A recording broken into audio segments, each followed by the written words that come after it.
January 6th defendant was just fatally shot by a cop in a routine traffic stop.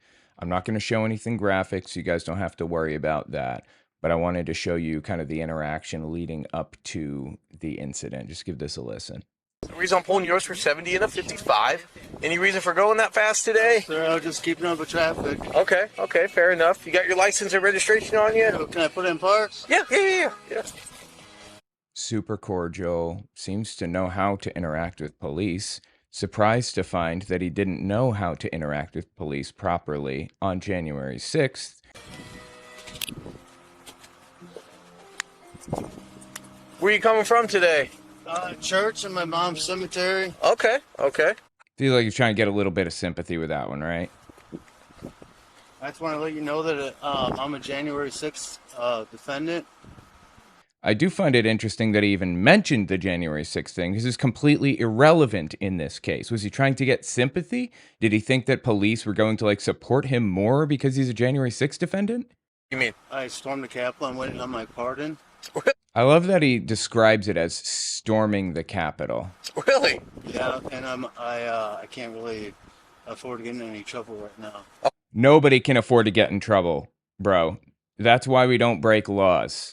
And as you'll see in a minute, he didn't just break a law. Okay, this isn't just a routine traffic stop necessarily. It gets a lot more serious in a second. You'll find out. Okay, I understand. Okay, I understand. I am driving without a license right now. Okay, so It's without a license. Uh-oh. why are you doing that then? Well, I have to. I've been waiting for my hardship license. I just moved back from Idaho, Okay. and I had to move back here because my federal case. Okay. So I'm just in the middle of everything right now. So with your federal case, why would you have to move back to Indiana? Well, I had pending traffic violations, and I had to live in Indiana in order to qualify for the hardship license. But I understand a hardship license is a special case where you can be given a license even though yours is suspended. That's very limited. You can only drive from home to work only in these certain specific hours, that type of thing, and not everybody can get it. I didn't even know it existed until I saw this. they didn't tell me that until I got my federal case, so I moved back to get my license. Okay, so today you're getting off with a verbal warning for the speed. However, you're a habitual traffic violator. I know. Which means that you are at a felony status for driving while suspended. Uh-huh. So today you are going to come with me. Well, I can't.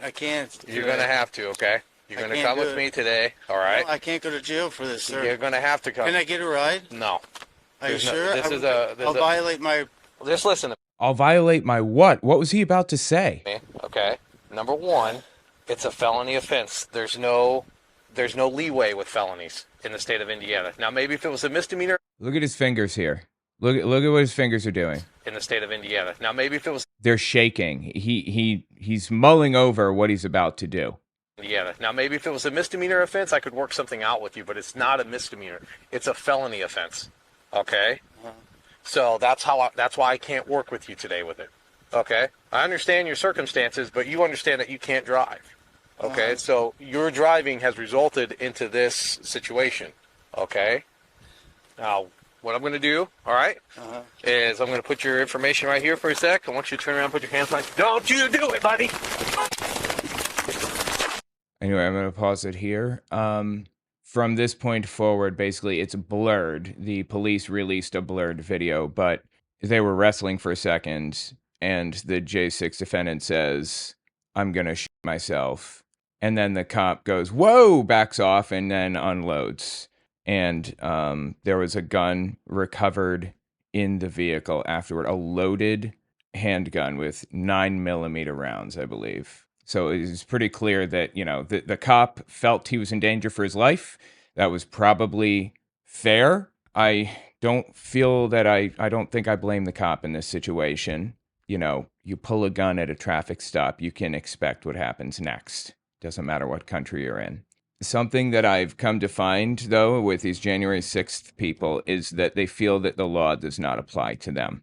Seems to be like a recurring problem with them. They don't seem to understand that they have to follow the law like everybody else. Again, I don't revel in anybody's death. I don't want anybody hurt, anybody, period. Even if they did commit an insurrection on the U.S. government. Like, he deserves to sit in jail for the rest of his life.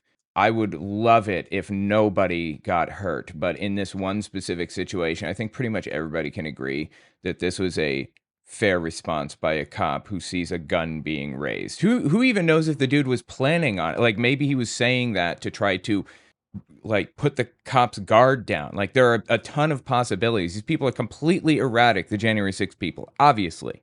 The NBC article says an Indiana man who stormed the U.S. Capitol and had recently been pardoned by Trump told authorities he couldn't afford to be in legal trouble just before a sheriff's deputy fatally shot him during a traffic stop last month. In November 2023, Huttle pleaded guilty to one count of entering and remaining in a restricted building or grounds and was sentenced to 6 months in prison. The deputy was legally justified in using deadly force to defend himself, Vaughter said in the statement. Again, I agree here. It was pretty clear he had ill intent. A voicemail left with the Jasper County Sheriff's Office after hours Thursday about whether the deputy was still on leave was not immediately returned. On his first day in office, Trump granted clemency to every person charged or convicted for their role in the January 6th attack on the U.S. Capitol, even those convicted of violently assaulting police officers. But Trump's pardons and commutations for people he has called patriots did not wipe away certain defendants' extensive criminal records or any other criminal charges they may be facing. Right, so if somebody has like a domestic battery charge on their record or something, it's staying there. The pardon was only for his actions on January 6th. This is the point. While many people had no criminal record prior to committing crimes on January 6th, NPR has identified dozens of defendants with prior convictions or pending charges for crimes including taking advantage of women or children, domestic violence, manslaughter, production of entertainment. God, how do I say this in a child-friendly way? Production of images, illicit images of minors, and drug trafficking. One of those defendants, Matthew Huttle, was recently shot and killed by law enforcement in Indiana during a traffic stop just days after receiving a pardon for his role in the Capitol riot. In 2023, Huttle pleaded guilty to entering and remaining in a restricted building or grounds on January 6th and received a sentence of 6 months in prison. Huttle has an extensive criminal history that demonstrates a pattern and practice of disrespecting and disobeying the rule of law, which is consistent with his actions on January 6th, prosecutors said. In one incident, Huttle spanked his 3-year-old son so hard that he left bruises all over the child's backside and the child's neck, and the child had such extreme pain on his backside he could not sit properly for a week. Prosecutors also noted repeated arrests for driving under the influence of alcohol. Huttle's defense attorney attributed his criminal record to a history of extreme alcohol abuse. Okay, well, I'm sorry, man. That's not an excuse. You're really using this as an excuse for, like, hurting people around you and completely disrespecting law? I'm sorry, man. It's like Roseanne when she said a whole bunch of really racist stuff on the twit, and she said, I'm sorry, I was Ambien tweeting. Racism is not a side effect of Ambien, FYI. With Elon Musk, being a Nazi is not a side effect of ketamine. Even after January 6th, Huttle continued to rack up state charges in Indiana for driving offenses. Really? Like, driving offenses? Like, It got to a felony level with this dude. That's crazy. Less than a week after he received a pardon from Trump, Huttle was fatally shot in an altercation with a sheriff's deputy, according to Indiana State Police. So it looks like this incident happened basically near January 30th, in that vicinity. That's when this took place. Wow, man. Well, like I said, I don't want anybody dead. I'm sorry, but this is what's expected when you pull a gun at a traffic stop. So let me know what you think.